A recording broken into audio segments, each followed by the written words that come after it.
Right, so is anyone else here for the Founders Institute, by the way? You're all here for Port80?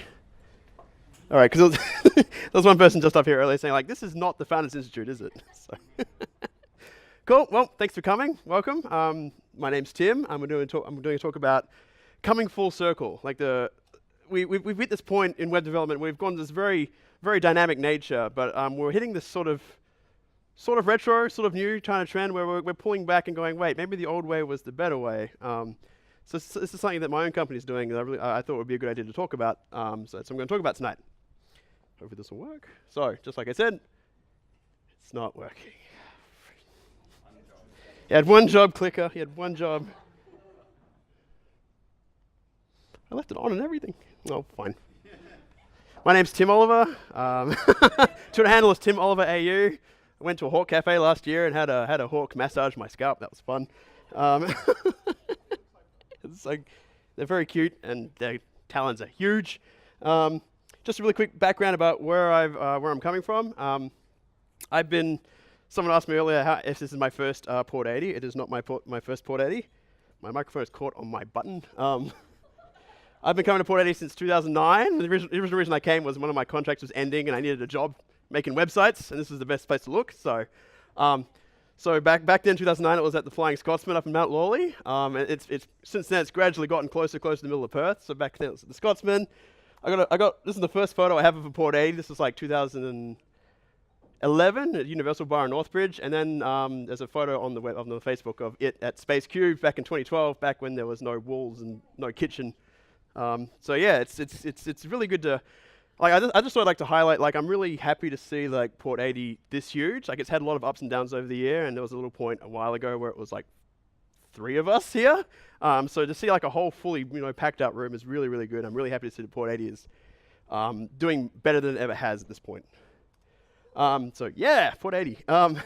So my background in education, I was a student at ECU from 2004 to 2006. I did a course that no longer exists, I found out this year, called Digital Media. The idea of digital media was to try and take the best bits of multimedia and the best bits of computer science and blend them together. So in 1 week, I would be doing like Photoshop on the first day, and then SQL database design the next day, and then Java the day after that, and then PHP the day after that.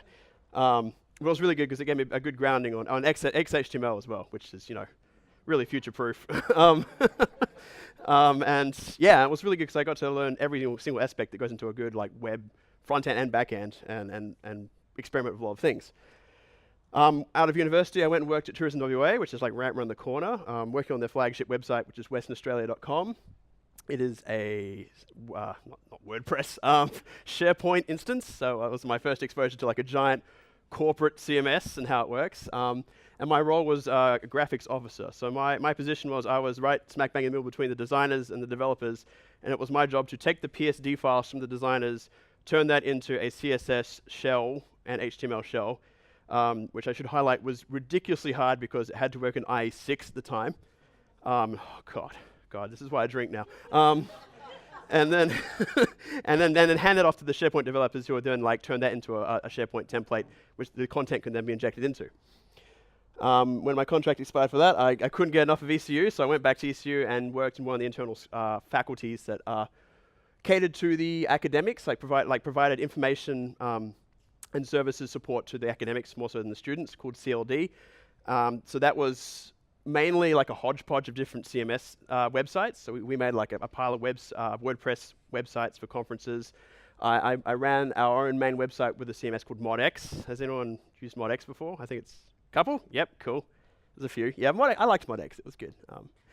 And on the side, I also did first year tutoring at ECU, where I would teach the students how to make websites of Dreamweaver. And I always have this fond memory of telling the students, okay, so the goal is you have to make the website design first, and then when you're truly, truly happy with the design, then start making your website. Because once you've started making the website and duplicated that design, if you want to change anything, you have to do it over and over again for every page you've generated. If only there was a better way, right? Cool. And after that, I've done a lot of websites for friends, clients, side projects, whatever. I'm currently building a comic reader app, so I made a little website for that. That was just pure PHP with a few custom classes to do like templating and things like that. Last year, I made a website for Perth's biggest landing event called RFLAN. That was, hey, someone knows RFLAN, excellent. Oh, and the founder of RFLAN is sitting over there. That was a WordPress instance with a store-bought theme. I'll tell a little bit about why that was not the best in a little while.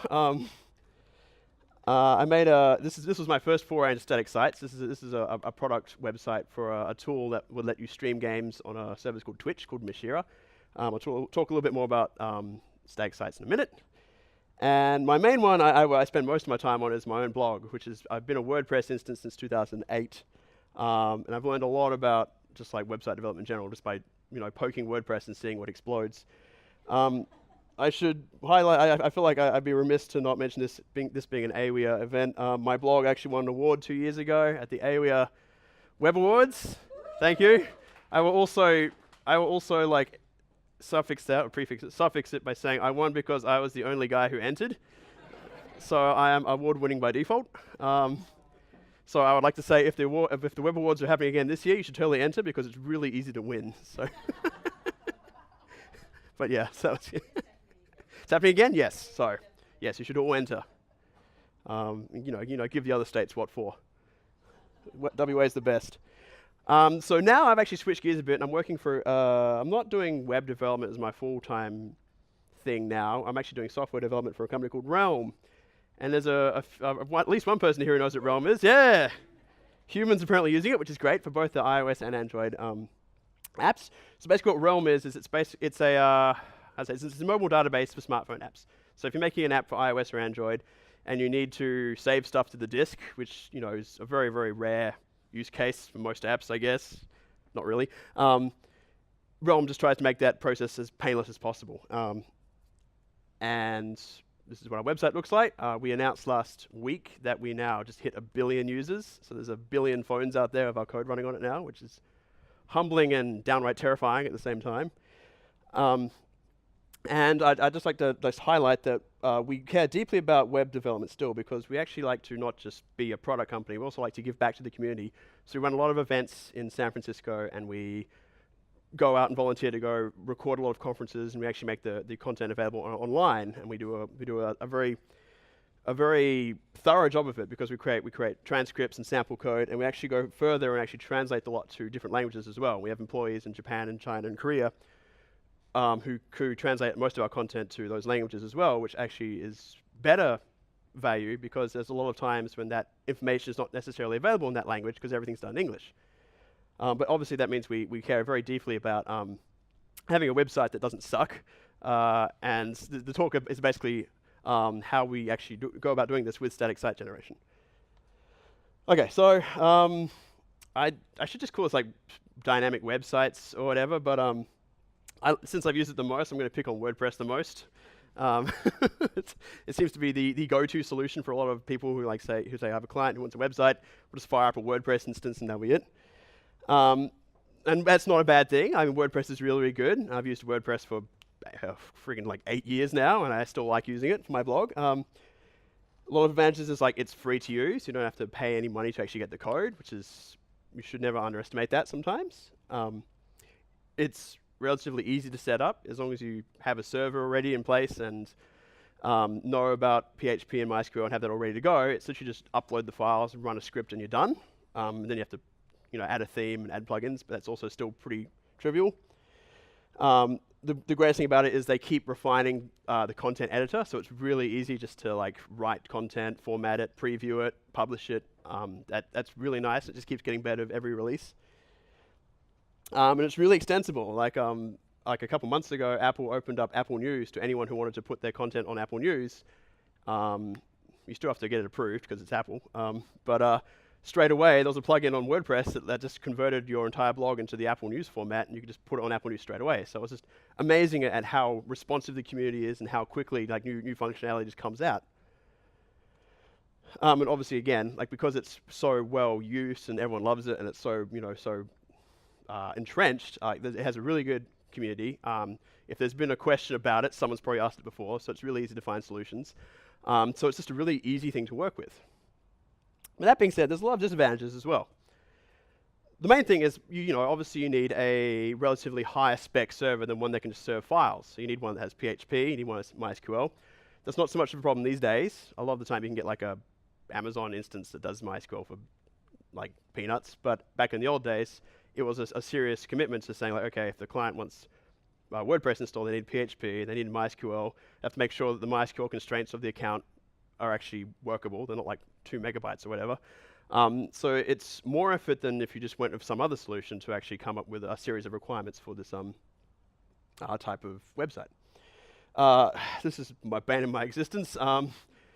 Because WordPress is open source, and because it's very dynamic, and because it has a huge administrative backend, there's always the potential for security flaws, and it has had a reputation in the past for having holes that hackers can get into and put rude content on your website without your permission. So a lot of the time is spent like making sure that your WordPress site is up to date. When an update comes out, that usually meant something probably got fixed that was a flaw. So it behooves you to update as often as possible whenever an update comes out. The problem is that can break things, and as I found out with the RFLAN website last year, when a WordPress update went out, they updated the version of jQuery that was attached to that version of WordPress, which then blew up the theme. So it's like every time you hit the update button, you kind of pray that everything stays exactly the way it was before you hit update, just that now you can't get hacked. But a lot of the time it's like, very, very nerve-wracking, making sure it's like, I want to be secure and I also don't want to have to fix anything. And at the same time, has anyone seen Silicon Valley? Great show. Yeah, I love this show. Scaling is also a problem. Like I've heard of a lot of stories online where a webcomic artist made this really sweet comic and he put it up on his WordPress site, and then someone with a lot of followers retweeted it, so suddenly his WordPress site got hammered with a pile of users at once, and WordPress just collapsed. And that's sad because he just missed out on a lot of traffic. That was probably a lot of ad revenue that went away, and it's also kind of unnecessary because what he was ostensibly serving was a picture, so there was no need for it to be dynamic.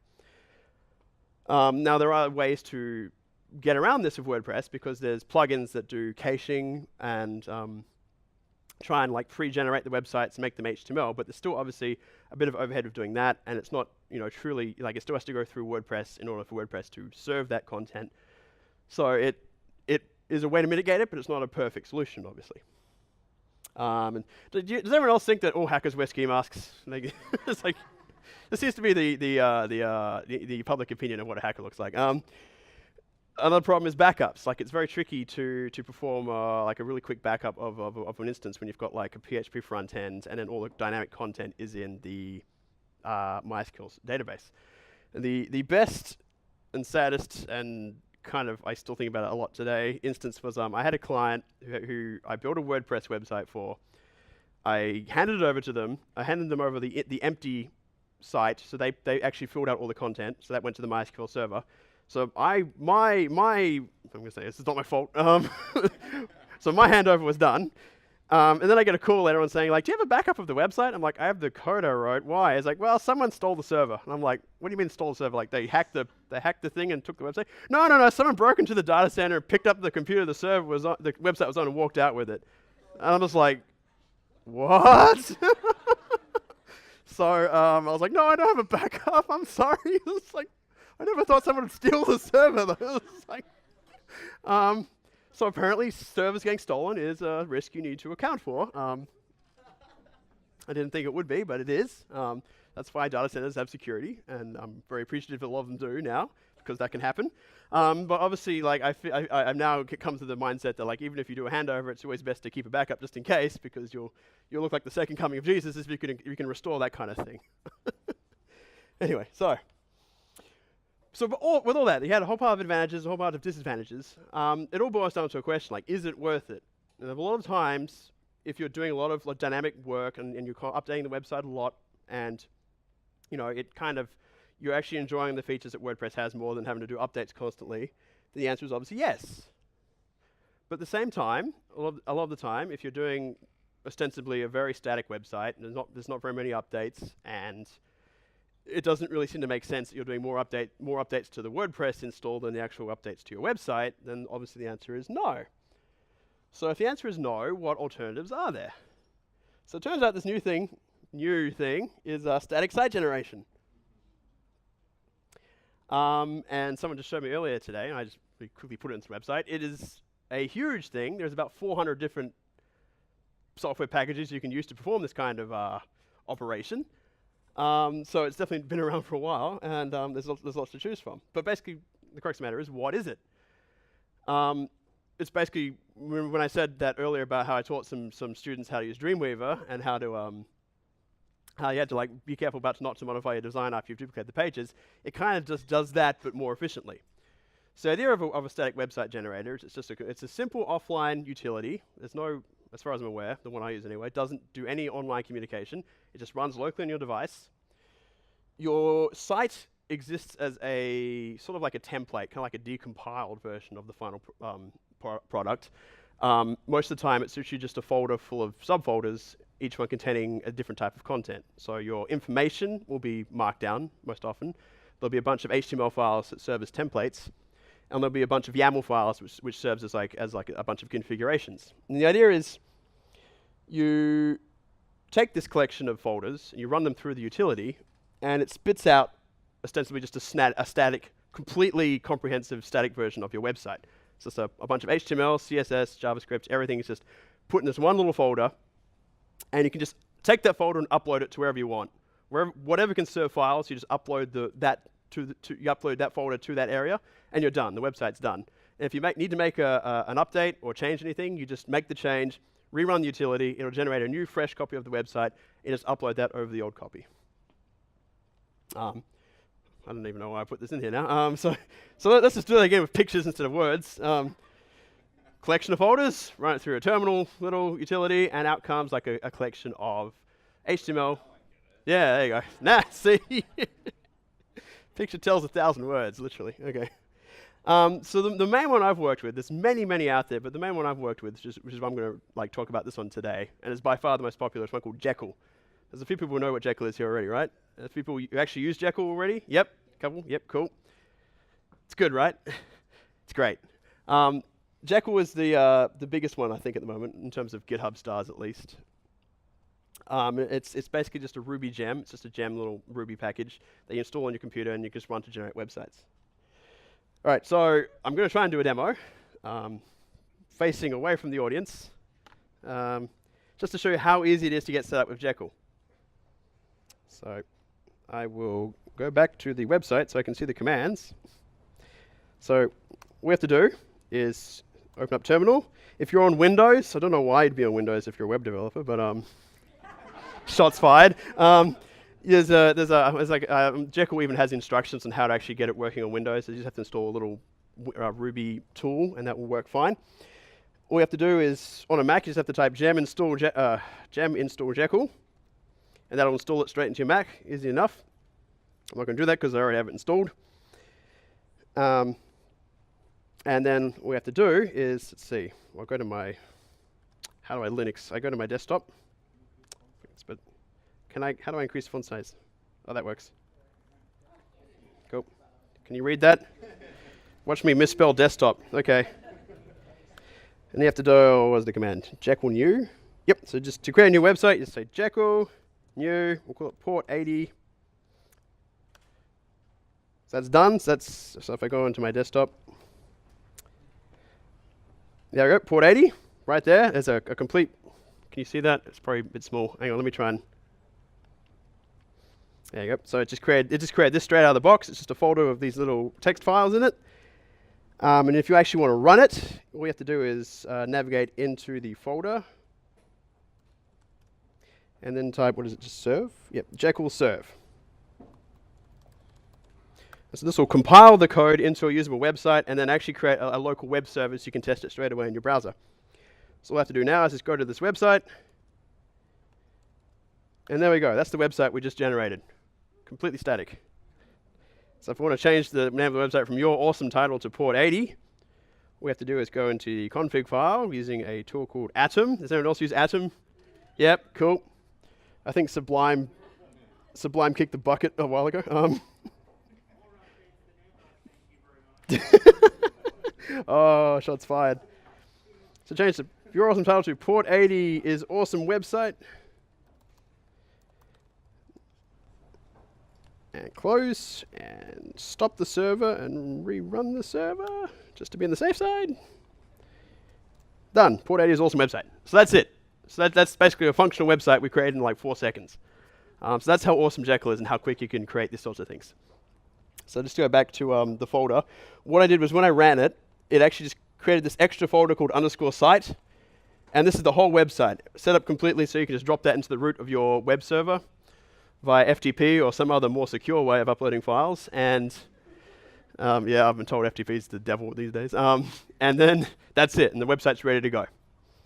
So just to put that into a production perspective,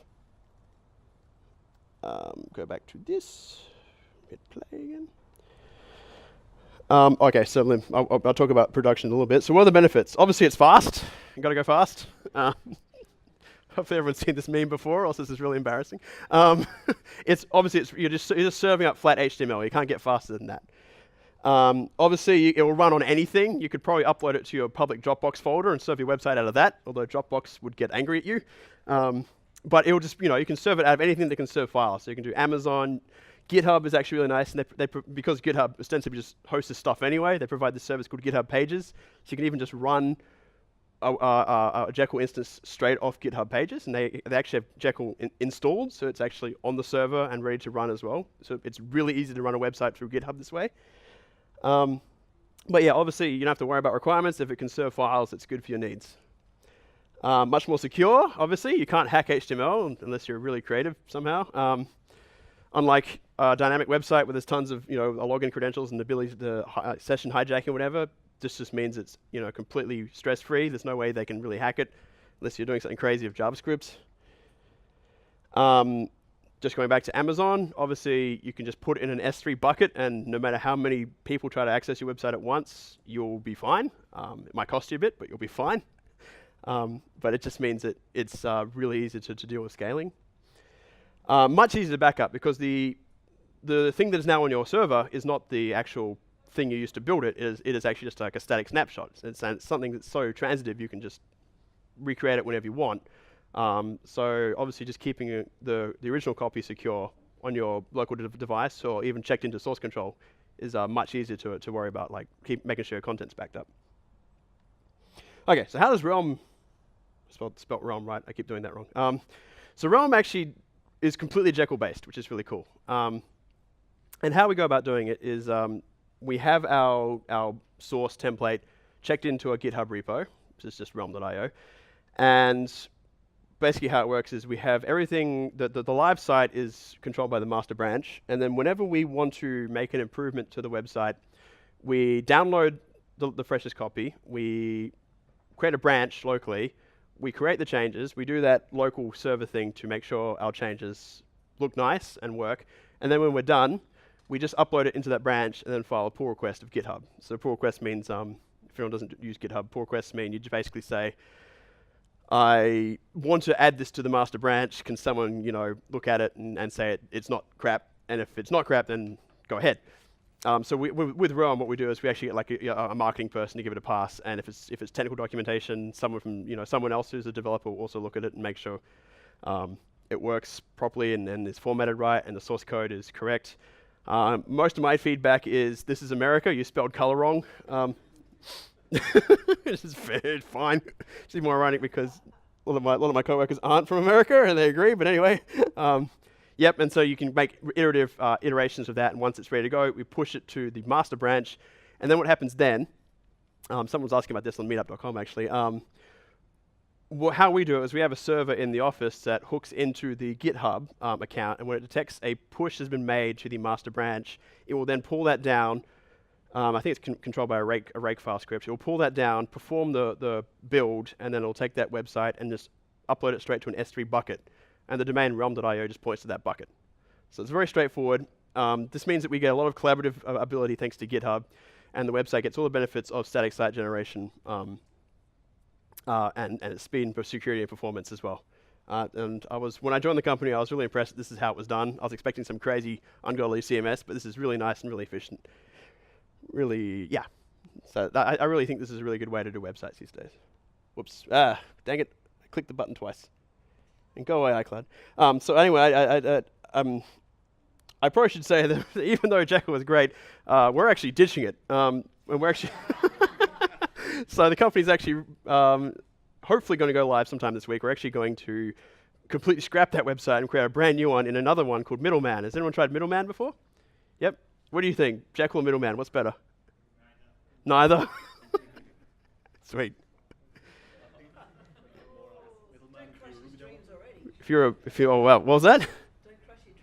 I know, right? Yeah, it's straight out of the gate and trip and fall. So, I think I actually did like a really quick Google search of Jekyll versus Middleman before coming here.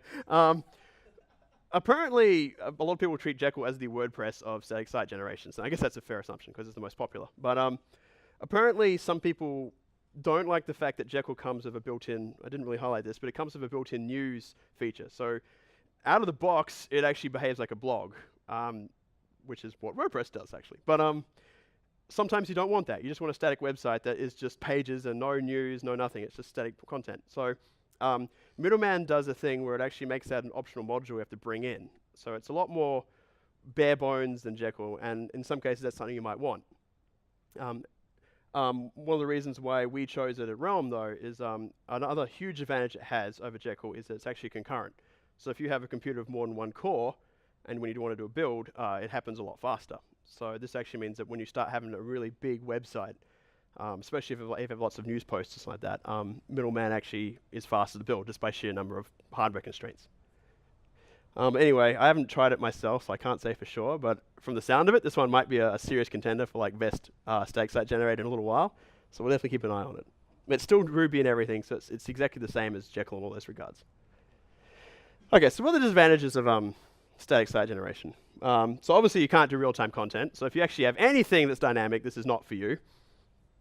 So take that as you will. If your site is like very, very static, then this is definitely a good contender for you, but if you want to do any kind of web like dynamicness, you just can't use these things. There's no user input, unless you want to start getting mad creative with JavaScript, which kind of defeats the whole purpose of static site generators. But again, if you wanted like let's say you're making a blog and you wanted a comment system, you could use some service like Discus or Discuss, depending how you pronounce it, to have like an inline JavaScript that just pulls down everything through Ajax and just runs locally on the website. Some people don't like that because obviously you don't get any of the SEO benefits of having dynamically downloaded content, but at the same time that works. You get the security and speed of static site generation, but at the same time you also get, you still get a modicum of dynamicness with an external third-party service providing it. There's no admin controls. Like as you saw, unless you use GitHub, it's straight off your desktop. So this can be a bit more time consuming at the beginning. And obviously if you want to try and preview your work, it's a bit more hands-on than WordPress would be. So if you wanted something that's really easy to control, this might not be the option for you. But at the same time, this just depends on your own preferences. I hinted at it earlier, but so Realm.io has at least 100 news articles. So whenever we hit the build locally, it takes a good 5 minutes for the page to load. So we usually get up and go get some coffee or whatever. And then when we make a change and then do it again, we have to wait another 5 minutes sometimes. So it's not as fast and iterative if you want. This can be mitigated locally by having configurations that you only build the page you're actually working on. And it is really smart in the fact that it can detect what you changed and just regenerate that part if you set it up that right. But just keep that in mind that it is a very manual process regenerating websites, so it can start to slow down if you don't do it right. And obviously when you do a deploy to the master branch, it has to do a complete regeneration. So having that's a really good thing for Middleman to have because it can use the hardware it's being deployed on to generate the website. And obviously the final one is there's a technical barrier to entry. It requires you to at least know Markdown, probably HTML. If you're doing any sort of collaboration with like GitHub, whatever, you have to know Git as well. So obviously compared to something like WordPress, it's a lot more technical. And this is something that Realm's actually trying to solve right now because what we've discovered is we have a lot of people who are willing to volunteer to help translate more of our content to other languages. So we have a few Japanese people and a few Koreans who'd like to help. But they're not developers. They're not, they're translators. They're not developers. So they don't know Markdown and they don't know like the protocol for pull requests and things like that. So it means that there's this level we have to like train them up to get to that point. And we were wondering if that's even worth it, because it's kind of not fair to make them have to do that in order to get to the point where they can contribute. So one thing we were looking at, and someone actually mentioned earlier today, is there's this cool website called Pros that kind of exposes GitHub like it's a CMS. So we've been looking at that, because it basically means you can actually create content, preview it, and then forward it on to GitHub very easily. Which is a good. That being said, you can even do that in GitHub itself now. You can edit pages in line. So obviously, that's one method. But we actually had a huge meeting recently where we were actually thinking, would it actually be worth building a CMS just for being able to onboard translators, and they can submit. I know, right? it's like, oh, we failed. Okay, back to the CMS, guys. Yeah, so I was like, well, could we do a CMS? And would it take a lot of time, or is there a store off the shelf one we could do that's just for GitHub commits or whatever? But yeah, so obviously you hit that technical level of that barrier to entry, and suddenly you start going, well, we need another way of doing this just to make it a bit easier for people who aren't developers. So it's obviously there's a bunch of different variables. So I'd like to just say that this is not a final solution that replaces all other solutions. It's another tool in your toolbox that can do the job better in some cases and a lot worse in other cases. But at the same time, I'm really excited about it, because a number of times I have to go to all my client websites and update WordPress when they haven't updated the website since I've been there. I was like, couldn't this have been raw HTML? Just makes it for a lot of use cases, the whole point of installing a CMS seems complete overkill, basically. But worst comes to worst, there's also this thing called Squarespace. Anyone heard of Squarespace before? I actually just moved the client from WordPress to Squarespace this week, and it was amazing. So it's a bit more pricier than free, but it's definitely something to consider as well. If the client is willing to pay for it, it means they can actually edit the content straight in line in the browser. I'm not from Squarespace, I'm just saying this is cool. This is not sponsored either, but just to say this is something that's out there, and if worse comes to worse, this is a really good alternative as well. Anyway, that's it. Thanks for watching. Cool. And if you want, my contact details are here, and I'm also in the Port80 Slack. I idle a lot, but I am online, so if you want, just send me a message and I will respond. Cool. Thanks, guys.